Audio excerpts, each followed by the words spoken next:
How's everybody doing? Am I on? There we go. Good morning. How's everybody doing at home? Great to have you with us and folks outside.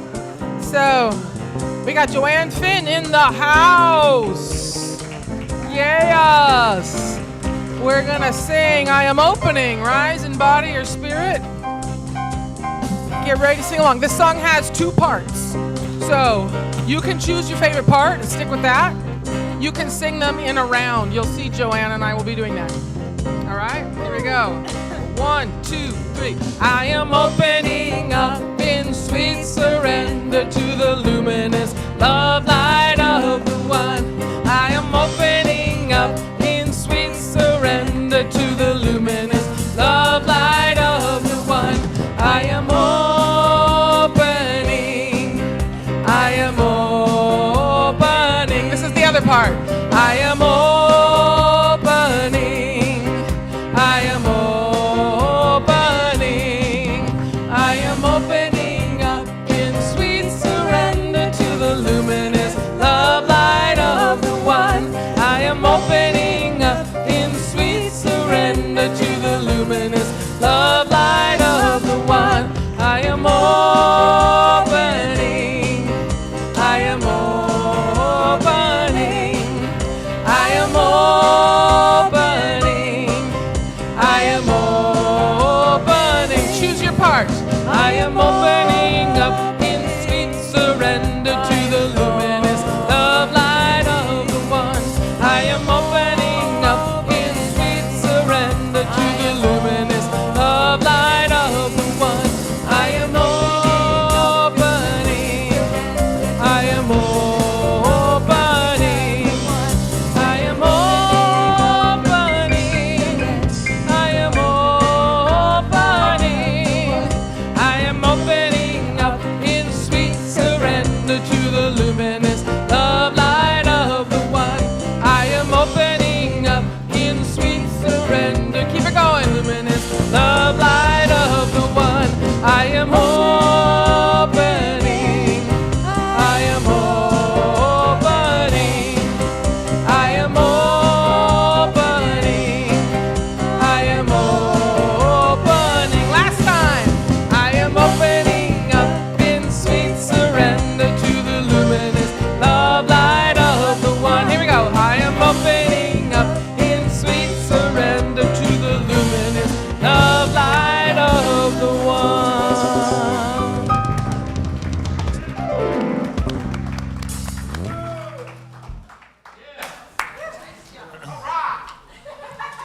We are rocking it. Yeah. Good morning. And welcome to Unity of Walnut Creek on this beautiful day with all these football fans in the audience. Who are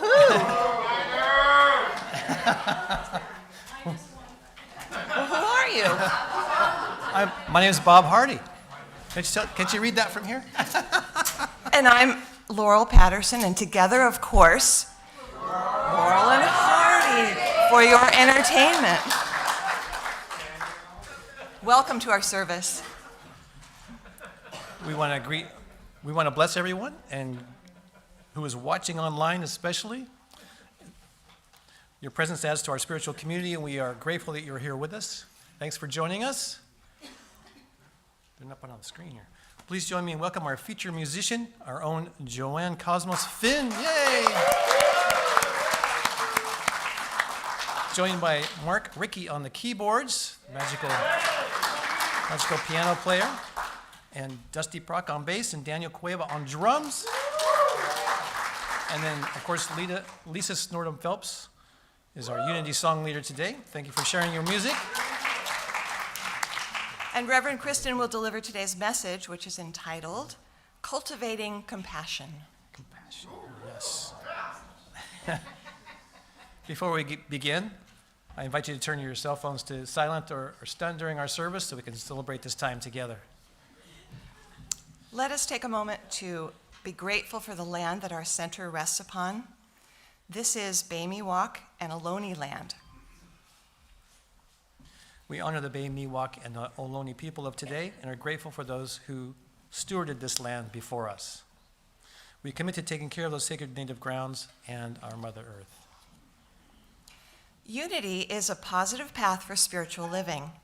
Our vision for the world is, please say it together, we envision a spiritually awakened world where all life thrives in conscious oneness. And our mission is who we have come here to be. We are a loving, inclusive community, expanding and living our divinity in sacred service for all. And our core values are love, connection, service, and wisdom. If you're with us for the first time, welcome. If you feel comfortable, please raise your hand so we may give you a welcome packet. Welcome. Yay. We're so glad you're with us today. We invite you to visit our Welcome Center, bookstore, cafe across the patio after service and receive another welcome gift. And we hope that you'll choose to stay and visit after the service. Thank you. Connection cards are available in the newcomer welcome packets and in the seat pockets in front of you. They're on that little plate. These are for everyone. With this card, you may submit a prayer request, and our prayer team will pray with you throughout the week. You may also share feedback or request information. And please place your card in the basket with the offering. For those of you watching online, connection cards are available on the Watch Live page of our website. And we have several activities to highlight this week. Do you love to sing? Yes. Lift your voices and share the joy of singing in community with Unity's choir. The spring choir session includes 6 weeks of choir practice and a performance on Easter Sunday. And the practice begins on Thursday, February 22nd at 7 p.m. For more information and to sign up, please visit our bookstore or our website. All right, more singing. Unity kicks off this year's concert series with a night of grooviness. Yeah. Join us on March 2nd in the sanctuary right here for a concert with Jazz Synergy, featuring Unity favorite Simon Russell along with Paul Brannon and Wilson Brooks. These three highly respected Bay Area musicians have combined their individual stylings to create a unique blend of music. They seamlessly fuse jazz, funk, R&B, and blues together to create musical joy. Sounds like a good time, huh? So reserve your seat in the bookstore or on our website. For more information and registration for all our events, please see our website, or you may visit our Welcome Center or our welcome table for flyers. Yes, and now I'd like to invite Elizabeth Isles to the platform so she can share exciting news about the Unity. Is this about the Unity Crab Feed? This is about the Unity Crab Feed? Okay. Yes, it is. Thank you. Good morning, everybody. I'm here to just let you know that crab season is open, and there is a boatload of fresh crab on its way here for all of us to share together. Yay! So, tickets are still available. You can get them in the bookstore, and there's information on the patio, but it's going to be a whole lot of fun. And if you're new to Unity and you don't know a lot of people, we're going to have a table, and we'll help get you settled in with new friends. And this really is an opportunity to make friends because they bring out this beautiful fresh crab, and you pick it and pull it apart, and it's very primal, but it's also a way to bond. So it's really, really fun, and it's a great way to support Unity. There's also going to be some pasta salad, garlic breads, a little bit of chicken, some gluten-free options, and non-alcoholic beverages are included with this donation that you make. And the fun part will be there'll be raffles, there'll be dancing, and a whole lot of fun. So I do hope you can join us, and I'll be out on the patio if you have any questions. Thanks so much. See you there. Thank you, Elizabeth. Don't you just love the overalls? Yes. Yeah, right? In honor of Black History Month, let's watch this excerpt on the screen from Elizabeth Alexander reading her poem, Praise Song for the Day. She delivered this poem at the presidential inauguration in 2009. A woman and her son wait for the bus. A farmer considers the changing sky. A teacher says, "Take out your pencils. Begin." We encounter each other in words, words spiny or smooth, whispered or declaimed, words to consider, reconsider. We cross dirt roads and highways that mark the will of someone and then others who said, "I need to see what's on the other side. I know there's something better down the road. We need to find a place where we are safe. We walk into that which we cannot yet see." Say it plain that many have died for this day. Sing the names of the dead who brought us here, who laid the train tracks, raised the bridges, picked the cotton and the lettuce, built brick by brick the glittering edifices they would then keep clean and work inside of. Praise song for struggle, praise song for the day. Praise song for every hand-lettered sign, the figuring it out at kitchen tables. Some live by love thy neighbor as thyself, others by first do no harm or take no more than you need. What if the mightiest word is love? Love beyond marital, filial, national.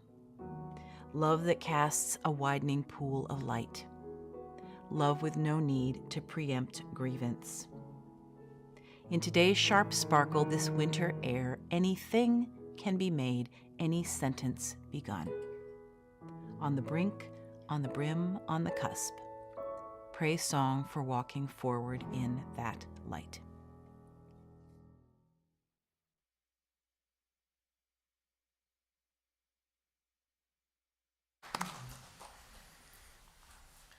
As we take those words in and feel those words, we prepare for our time of meditation. And please join me in taking a conscious breath to ground us in this space and affirming our statement of faith together. There is only one presence and one power in the universe and in my life, the all-loving goodness of God. We begin with music, followed by guided meditation and silence.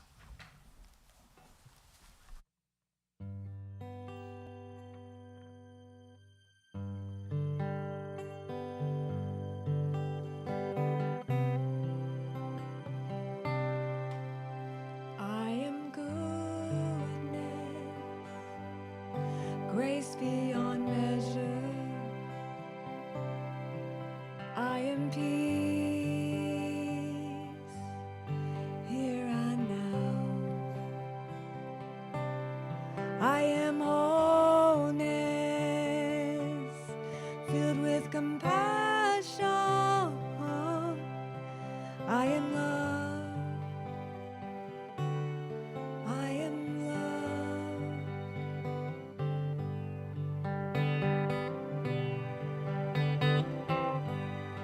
I am life, free and abundant. I am joy, awakened and wild. I am spirit, opened and boundless. I am love, I am love.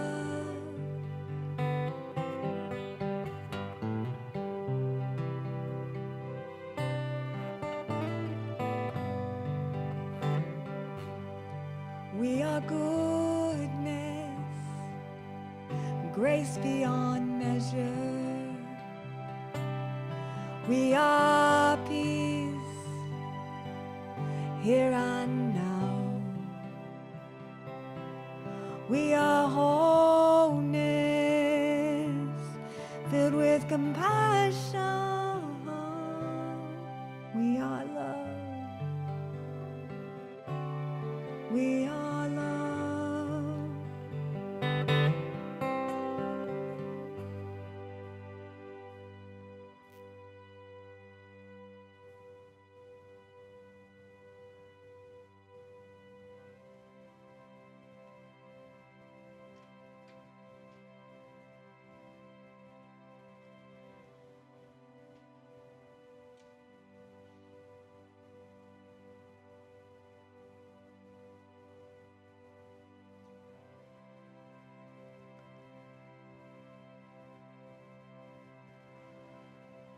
drinking in that refrain, we are love.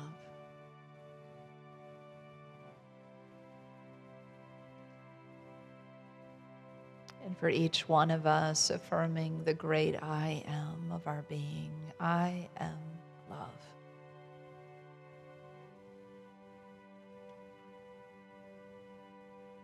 I am a fountain of endless love.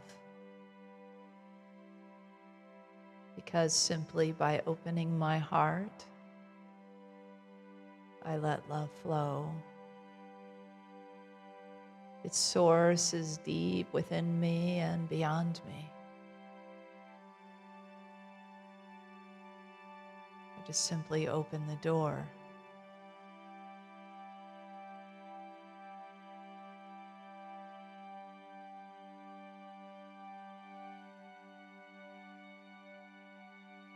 Left behind are the yes buts that my mind might interject. Judgments, the criticisms of self or others, the negativity, the can'ts and the onlys and the not enoughs. Because love is stronger, more powerful, more true. When I open my heart, I am filled with the essence of who I am, love. And so, of course, kindness and compassion come naturally to me. I am love. I am made of love. I come from love. I'm sourced by love. The cells of my being, the aspects, all chambers of my heart, the two sides and the wholeness of my brain, my body and energy field and relationships, and expanded out from there, everything I do and say is based in this truth and the source of who I am. I am love. I am love. I am love in its essence and its fullness and its power. I am love in its possibility and its potential. I am love that heals and transforms the world. When I get out of the way, I am love. I am love. I open my heart and see now and experience now and feel now the power of love that moves through me, the power of love that touches every aspect of being, every aspect of life. And through that power of touching, of reaching, it heals, it transforms, it brings forth what we all are in truth, the I am, the great I am of every being upon the earth. It links us together as one human family, this knowing, this moment sitting right here in the sanctuary at Unity of Walnut Creek and claiming this truth. I am love. Starts out a cascade of healing across the planet. I am love, to know it, to feel it, to open to it, to allow it. Let us rest in the silence with this echo in our hearts. I am love.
So just breathing now in the heart.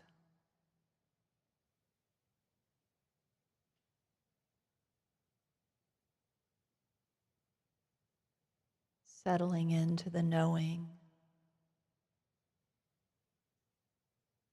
Moving about the world. Remembering once again that we are love. It is easy from this knowing to let love and compassion roll forth in every direction. No matter who we meet along the way, no matter their behavior, we are love in motion. We are the very compassion of spirit that heals all wounds.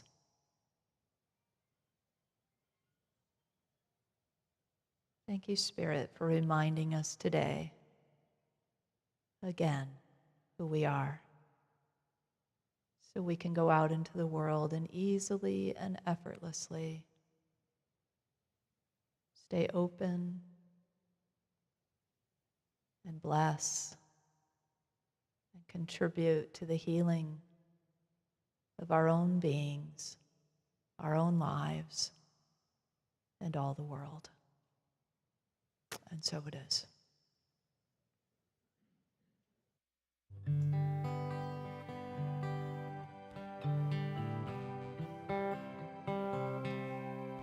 We are goodness, grace beyond measure. We are peace, here and now. We are wholeness, filled with compassion. We are love. We are love.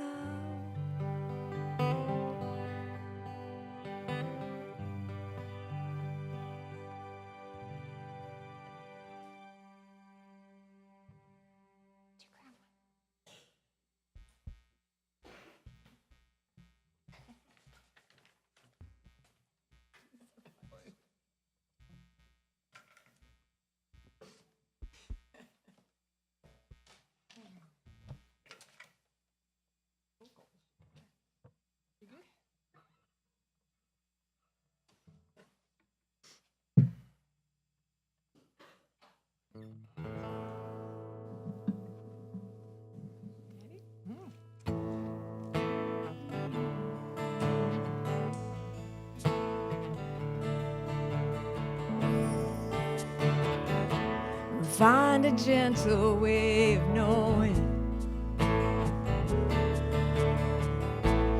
Feel the energy flowing. Wonder where its stars are going. Find your way home. Sing a song of deeply caring. Hear another's tale of sorrows sharing. Wonder how it is they're faring, and help them find their way home. Gently open up your heart. Open up your heart. Loving is the place to start. Loving is the start. The answer is compassion, and we're here to do our part.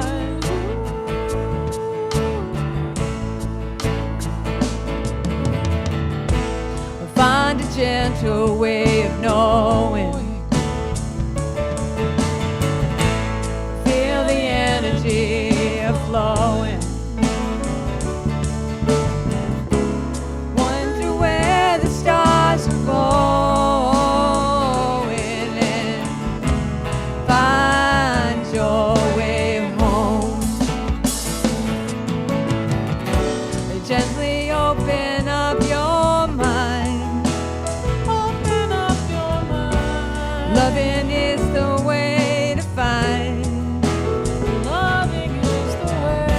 The answer is compassion to one another. Be kind.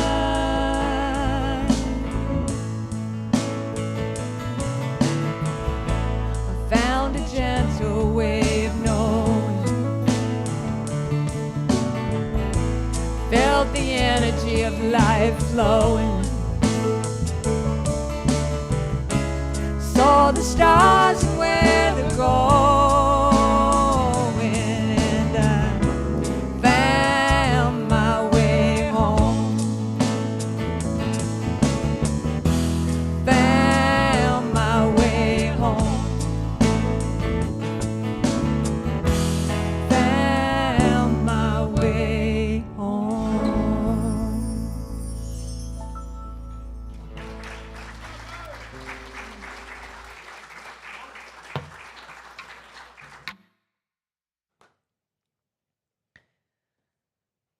So that was written by Joanne today, specifically for our theme. Thank you.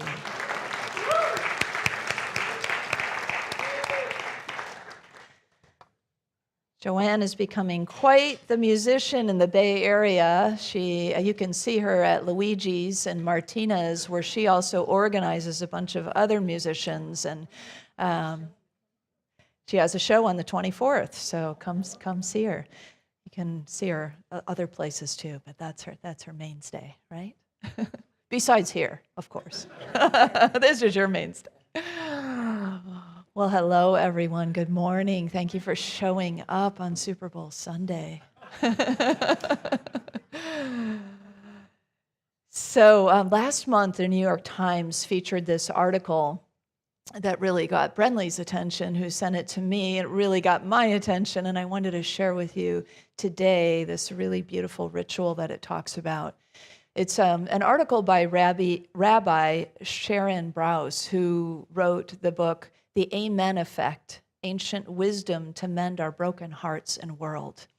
And the article is drawn from that. And in it, she's also the founder of the community, the Jewish community, ICAR in Los Angeles. And this is actually, she uses this as a foundational philosophy for her community. And it's all based on this very obscure text written in about the 3rd century. It's a legal compendium in Jewish texts. It's called the Mishnah. And in it, there's this ritual that would happen in the Second Temple of Jerusalem. So we know how important the Jerusalem, metaphysically in the Bible, whenever you read Jerusalem, or somebody going back to Jerusalem, it's like going back to center. It's the Mecca, it's home, it's the heart of the faith of the people. And so this idea, the Second Temple, this very early, significant place. Several times a year, the ritual is that hundreds of thousands of Jews would come. They would they'd go up the Temple Mount, and then as they entered into the plaza area, most people would turn right, and you would begin to walk in a counterclockwise circle. The rest of the people were anybody who was grieving or had a heavy heart would walk to the left. And in the ritual, as you walked, when you met one another coming in opposite directions, the person coming from the right would stop, look directly at the person in the eye who was coming from the left, and say, "What happened to you? What is causing your heart to ache?" And they would just hold space for the person to say, and often that other person might just say something very brief, my mother died, or a spouse left and I feel blindsided, or a child got ill. And then the other person would give them a blessing. May the Holy One comfort you, or you're not alone. And then they would continue on and meet the next person and the next and the next. These ancient rituals are so powerful. I see us doing this one on the labyrinth. Yeah. Yeah, whenever we need to. Whenever somebody in the community says, I could use our ritual, whatever we're going to call it in Unity speak, Maybe it's the Unity Mishnah ritual. So in this process, Rabbi Brous says this, that the implied understanding of the ritual is a knowing that next time I could be the one walking to the left. And so it's this shared humanity that reminds us over and over again that we're in this together, that this year you walk the path of the anguish, but perhaps next time it will be me who has the broken heart, and it will be you who holds me in compassion. And so it's with that we open ourselves. She says, asking with an open heart, why does your heart ache, may be the deepest affirmation of our humanity. It's really, when you think about it as spiritual beings having a human experience, isn't this what it's about? Isn't this why we come? to experience the depths of what it is to be a human being. And we sure are getting a lot of opportunity these days, aren't we? To experience the depth of what it means to be a human being. And as a spiritual person, remembering, I am that. I am this spiritual being. I have access to all the love, all the compassion, all the kindness that the world needs. It doesn't come from our own effort. It doesn't use up our energy, because we let go and we open and we allow that ever-present spring of source to move through us. And it actually energizes us. It's quite the opposite of how we might think of it in a limited sort of way. So our grief does not heal. This is an important thing for us to remember. Our grief does not heal in isolation. We know this now, right? From different experience, from personal experience, maybe the researchers, there's lots of literature out there that says it's not really how grief heals. Grief heals when somebody bears witness, when somebody holds space, when somebody prays, when somebody listens, when somebody says, may the Holy One comfort you, or you are not alone. So this is the journey of compassion. It's almost as if our hearts meet, even in a silent sort of blessing, and that the one heart that feels stronger today says to the other aching heart, I can't take your pain away, but I can promise you this, you're not alone. We can't fix it. We can't erase it. And it's not our process to do that. But what is ours is to see it, to hold it, to allow it, to accept it, to bless it, to acknowledge it. Not to just paper over,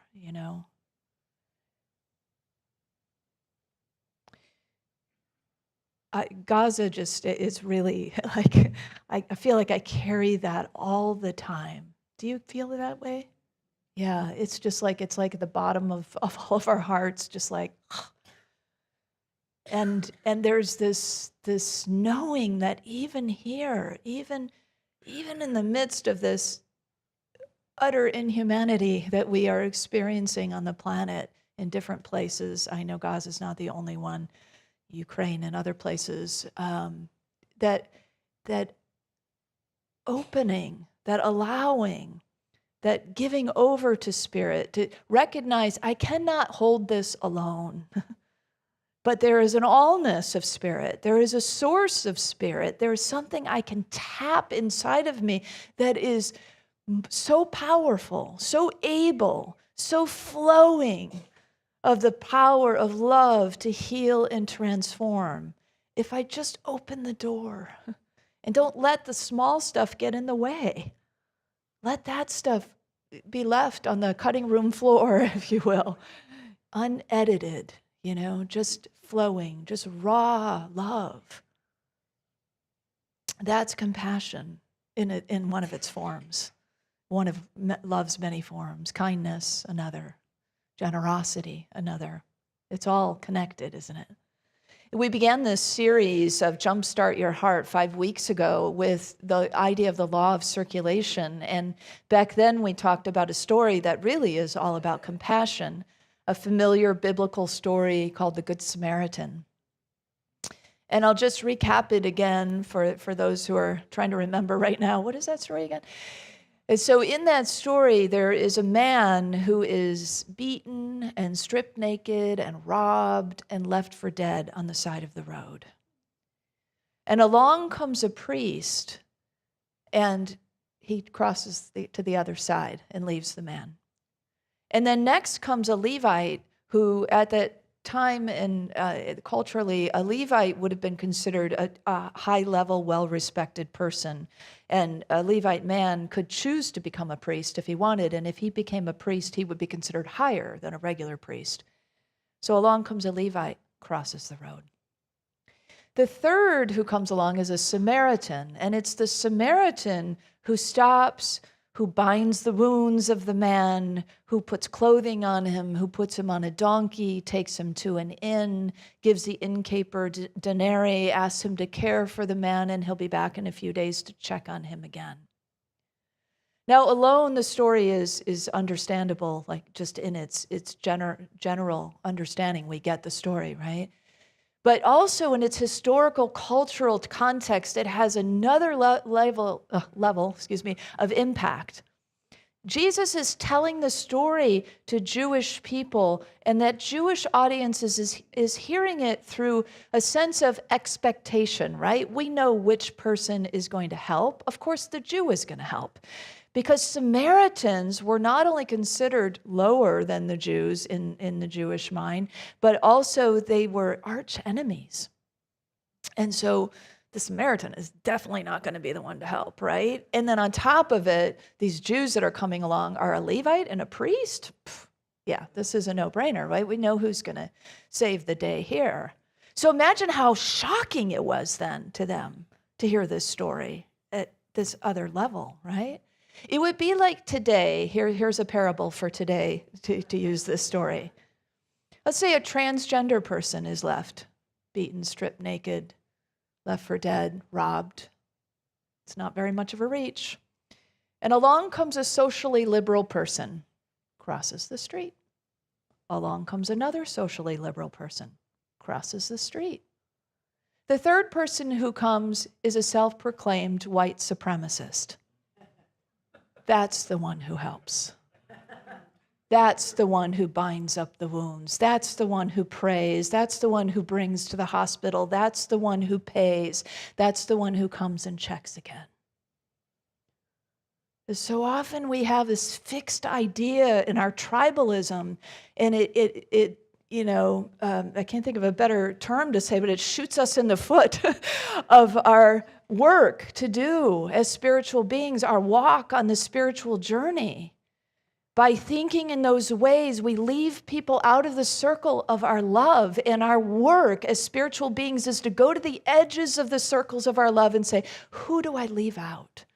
That's where my work is. That's where the work is, to kick the sand of that line that I create and cross it and invite them back into the circle of my love. This is what Jesus said. He said, love your enemies. It's easy to love the people who love you back. Go to the edges of the circle of your love, and that's where you do your work.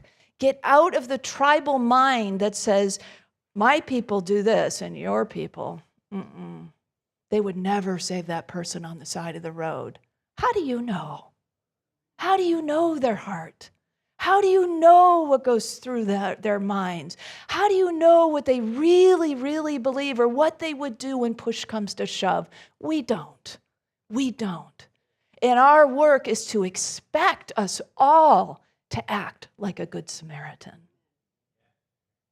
To expect that whoever you meet on the road, despite what they have done, will show up as a good Samaritan. And even when they don't, you can see heart to heart, soul to soul, divine spirit to divine spirit, the potential that is there, that maybe tiny light in the darkness that is the divine spark that can turn on a dime.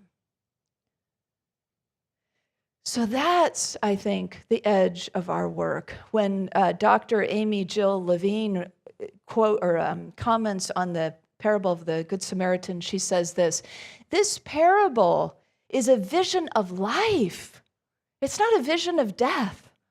This parable, says it insists that enemies can prove to be neighbors, that compassion knows no boundaries, and that judging other people will leave us lying dead in the ditch.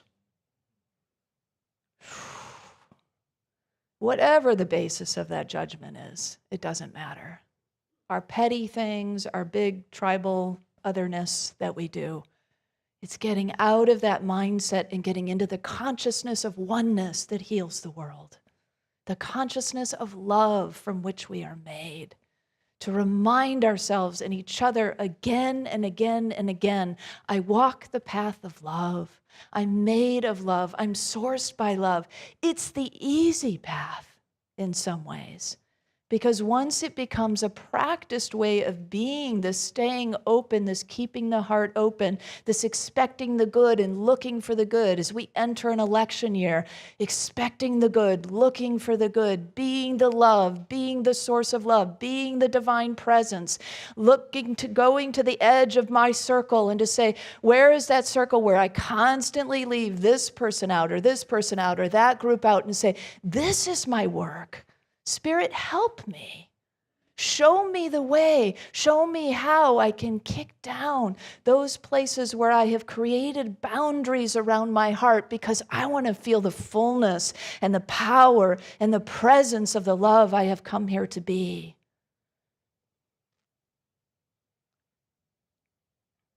So, how do we work with this? You know, when compassion, a compassionate heart compels us to do something, you know, when we are in our compassion, then these impulses of generosity come to us.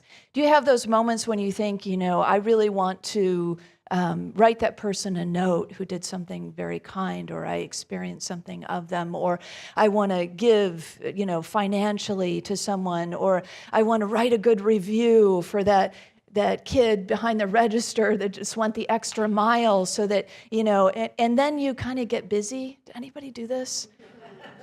And you don't do it?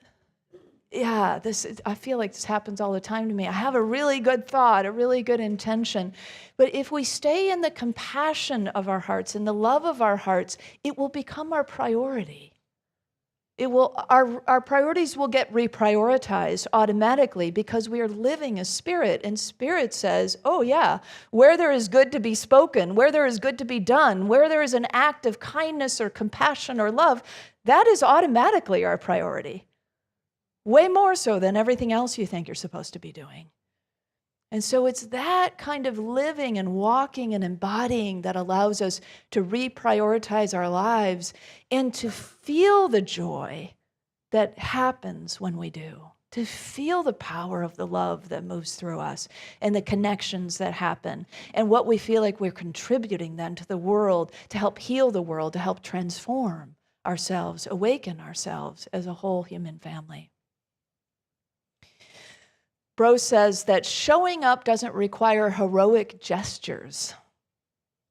It means training ourselves to approach when we might have at least an egoic instinct to withdraw.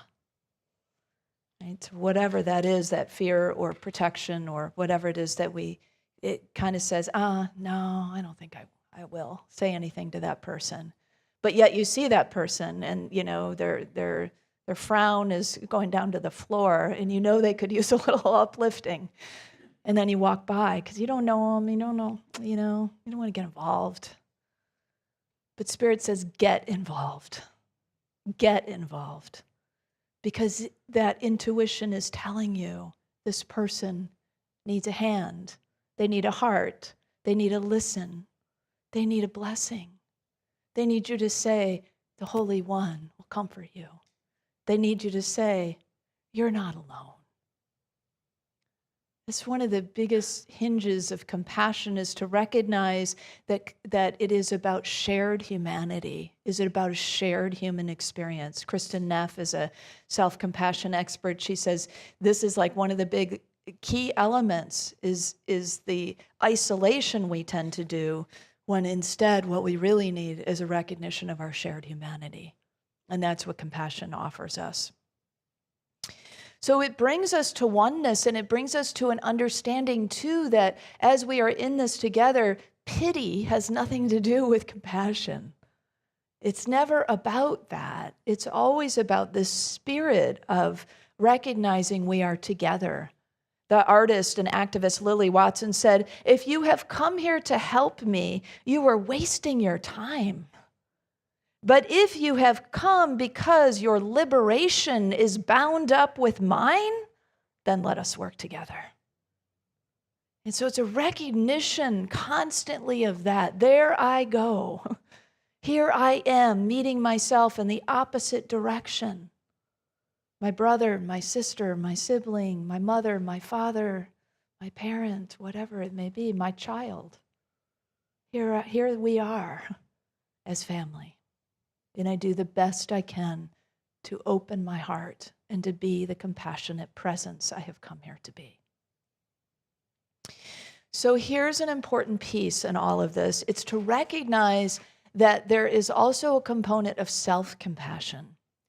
So it seems like in Eastern culture, maybe Middle Eastern culture too, certainly in Jesus' understanding, and I think it seems like a lot of the Tibetan monks and others, that there is an innate understanding. Of course you would have self-compassion.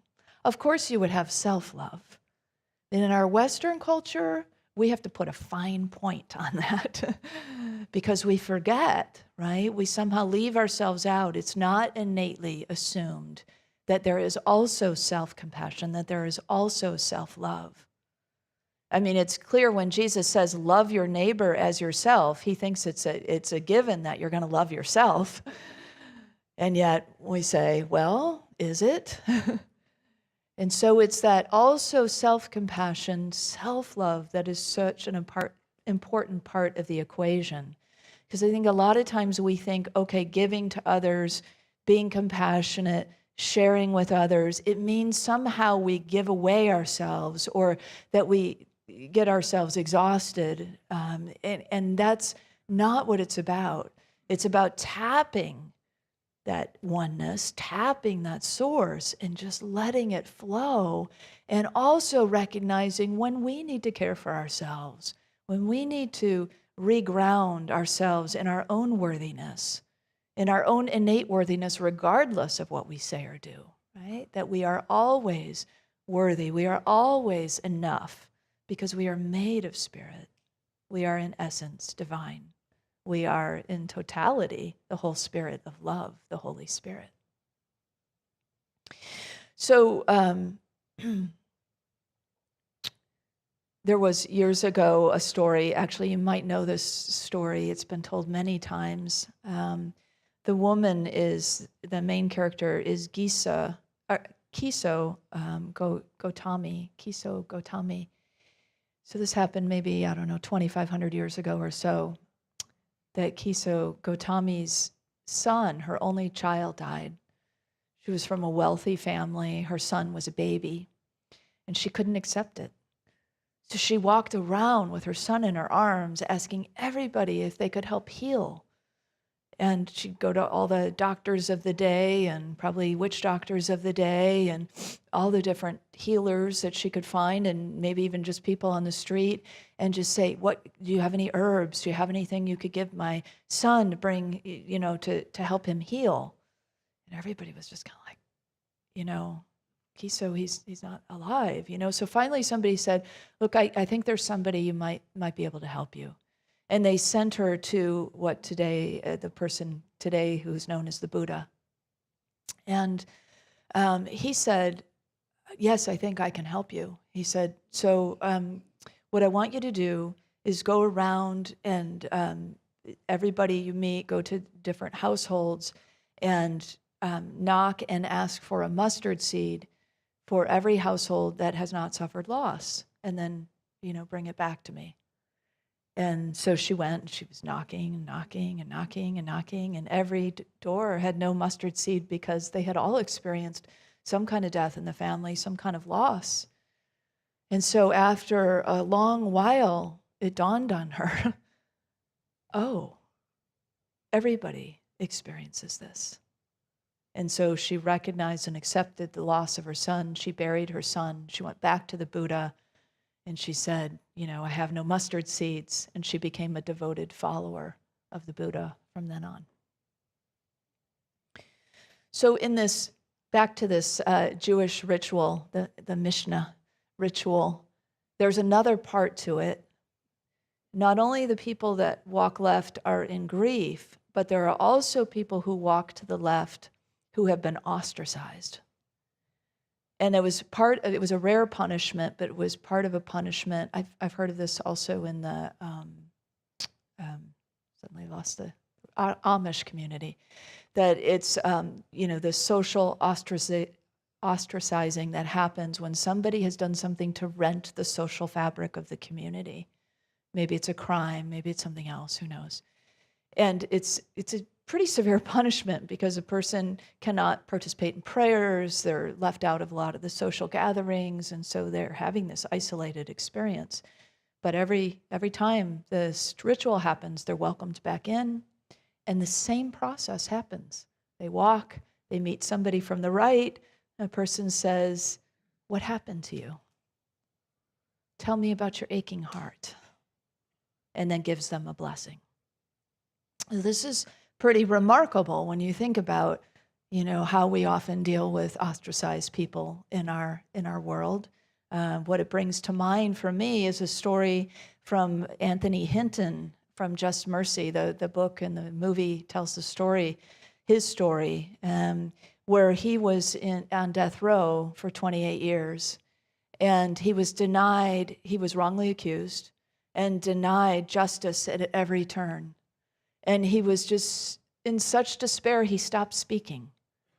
He said that when no one believes a word you say, eventually you stop saying anything at all. Until one day, he was in his cell and he heard something. The man beside him started to cry.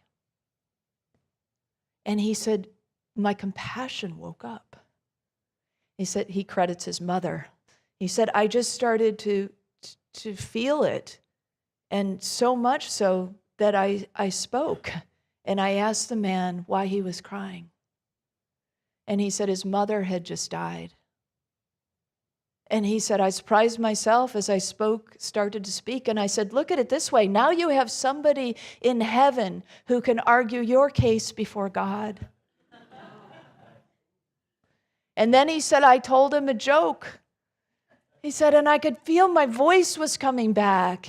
And and for 26 long years after that, he said, I tried to focus on other people's problems all day long. And I noticed whenever I did that, I was not aware of my own suffering anymore.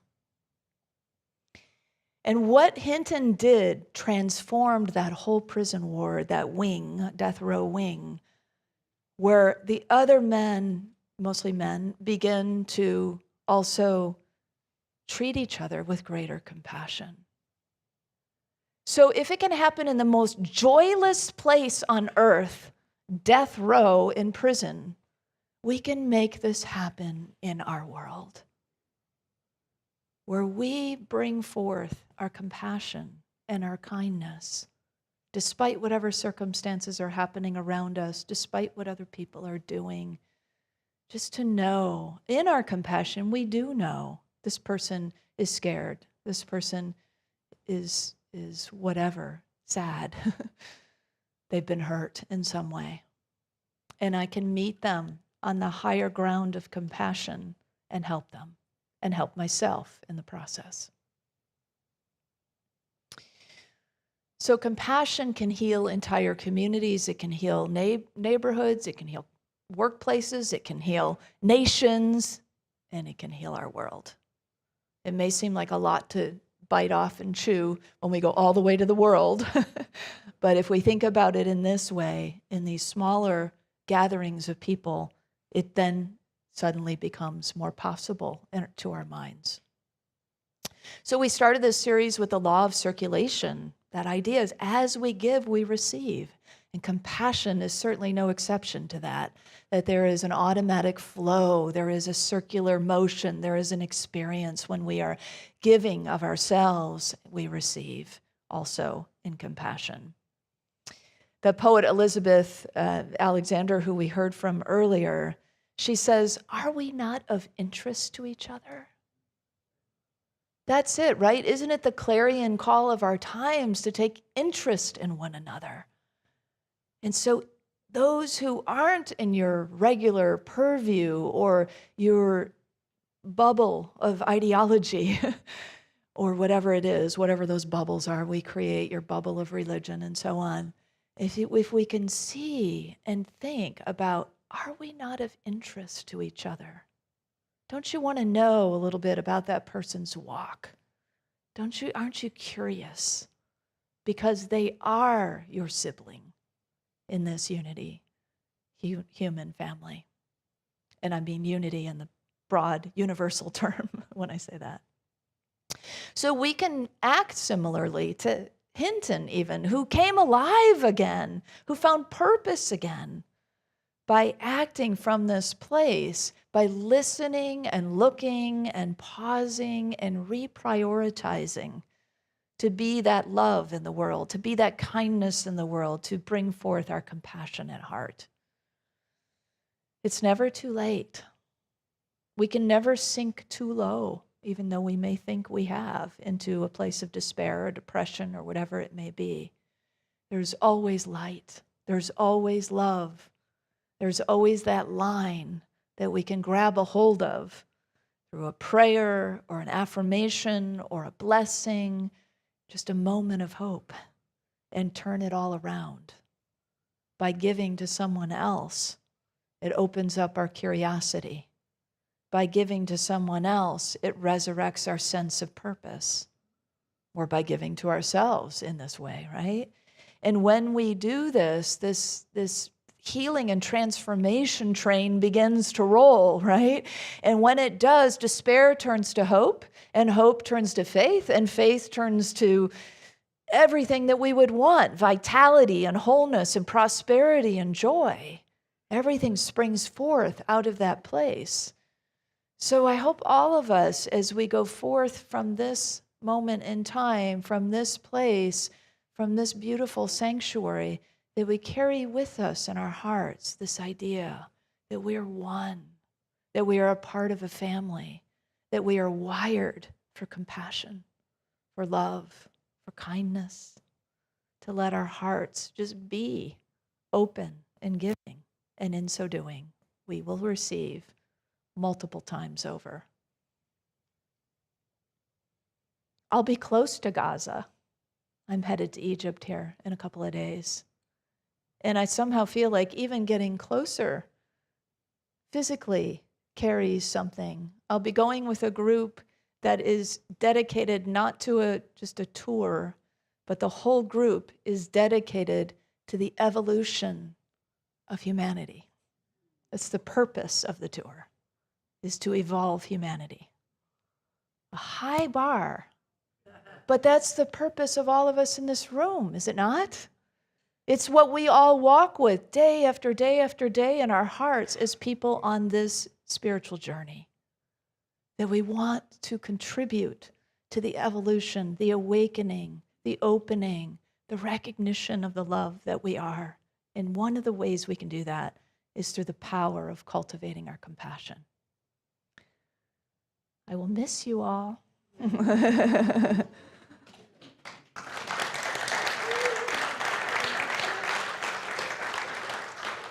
Oh, for those of you who don't know, I'm going on a 3-month sabbatical. I'll be back. I just heard saw somebody talking to somebody else, like, what's going on? What you talking about? So as we close this time together in this talk, in this series, let's speak this affirmation together and go forth freely sharing our compassion. Together, I freely share my heart of compassion. Bye, everyone online for now. Blessings.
Thank you, Reverend Kristen. Tell me about what happened to make your heart ache. I can't take your pain away, but you don't have to go it alone. I care. I am compassion. I am goodness. I am love. May the Holy One bless and comfort you. Yes, thank you. And with that, our prayer chaplains are available after the service to provide personal prayer support. If there's a prayer chaplain or prayer chaplain serving today, please stand. They're wearing the lavender stoles. Whether you have a joy or concern in your heart today, praying with our prayer chaplains is a powerful opportunity to have your intentions raised up in consciousness. As we breathe that in and appreciate our chaplains for holding space and presence for us, we open our hearts to the practice of giving and invite you to prepare your gifts as we align with the universal law of circulation. As we give, we shall receive. In truth, there is no lack or limitation. Abundance is our true nature. Amen. For your convenience, there are a variety of ways to financially give to this community, and they're shown on the slide. For those of you watching online, there is a donate button on the Watch Live page. We encourage everyone to avoid bank fees by setting up automatic giving to Unity through your bank's bill pay system. You got that sentence very well. Very good job. Well, it's a good thing to do. Yes, it is. So I invite you to take your tithe, your love offering, your heartfelt compassion, your thanks, your gratitude for this moment, to be together and to be in community and to reach out into the outer edges of our community and bring those thoughts together and repeat our affirmation together. Divine love, one with me, blesses and multiplies all that I am, all that I have, all that I give, and all that I receive. I am joy-filled and grateful.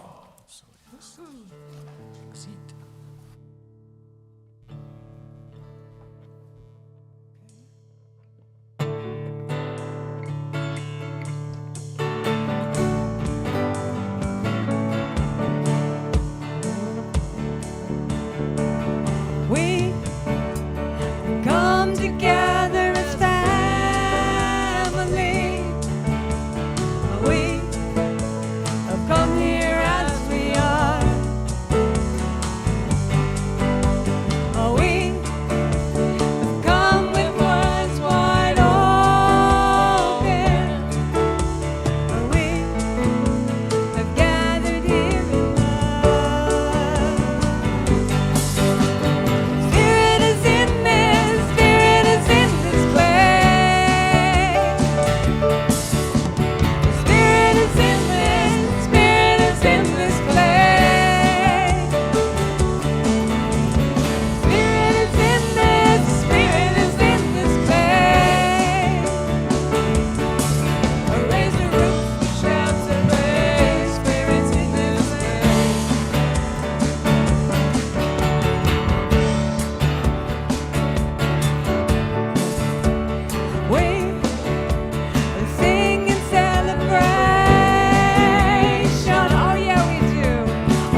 Beautiful. Thank you.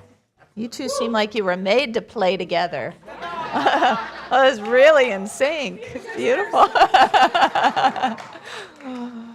Oh, thank you, Spirit, for reminding us, for filling us, for allowing us to experience the Spirit that is in this place, that is in this sanctuary.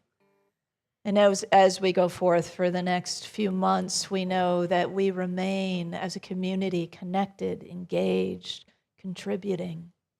Thank you, Spirit, for the contributions that are here, that are emblems of our commitment and of our working of that law of circulation, that as we give, so we receive. Everything, prosperity, financial giving, love, compassion. Let's bless this together and know it is multiplied in our individual lives and our collective goodness. Together, we give thanks for the ever-increasing, constant flow of absolute good in our lives now. So it is.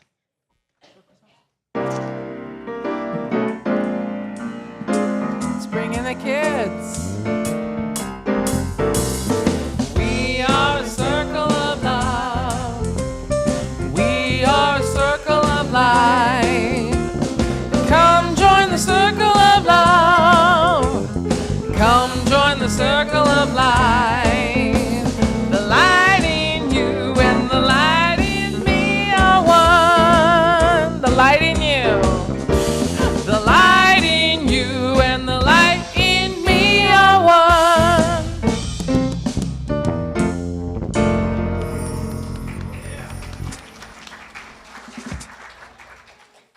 Would you like a microphone? Here you go. Good morning, everyone. Happy Sunday.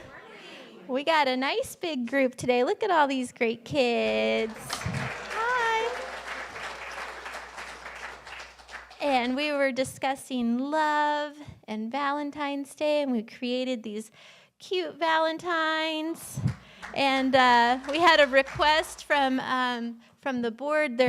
Jeremy Branch is working on the eye care kits for the unhoused, and along with the food in the kits that help the people of the community feel loved and supported and seen, we include a card from the kids. And Nice. So they're doing 300 food kits. And so the kids and I felt like that was a little much for us to do.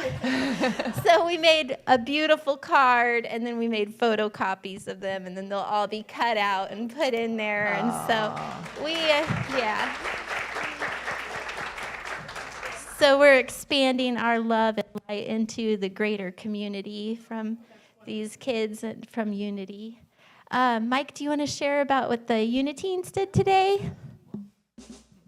Actually, no, they want to share.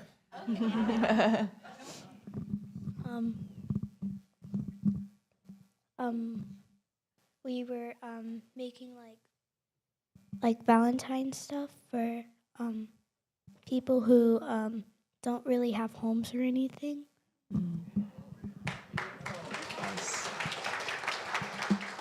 Katie, this is Katie, by the way. Say hi, Katie.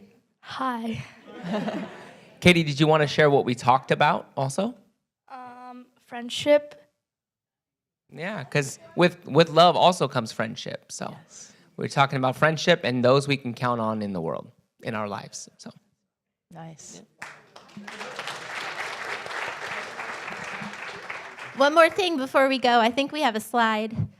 We're going to have our Valentine bake sale next Sunday after the service, right out on the patio. These kids are making treats and bringing treats, and all of that, the money that's raised will go to our youth program. So we hope that you come out, and we see you next week.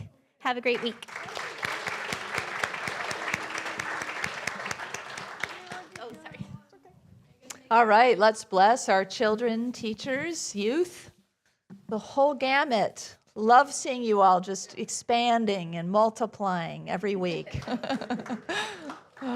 Together, children, youth, and teachers, we love you, we bless you, we appreciate you, and we behold the divine light within you. Beautiful. And we're going to close out with all good, all good. And so you can start us off there, Mark. Thank you. Please rise in body or spirit. And if you are a hand holder, you can let your neighbor know you like to hold hands. You can also take this in through your heart. All good, holy, holy. All good, holy, holy. All in my mind, in my heart and my soul.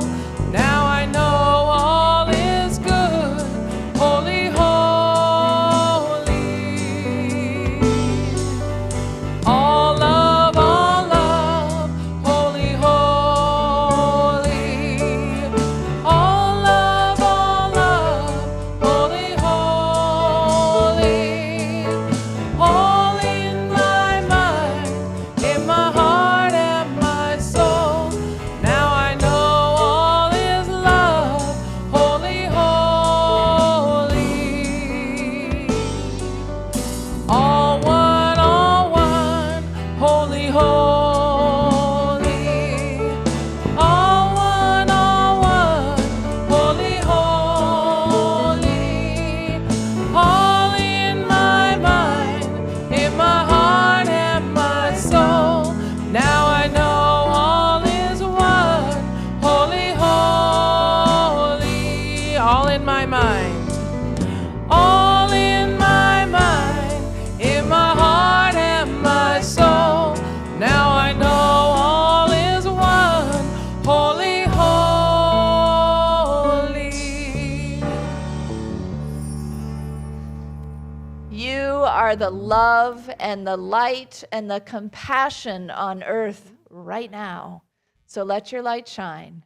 Have fun and spread joy. I'll miss you.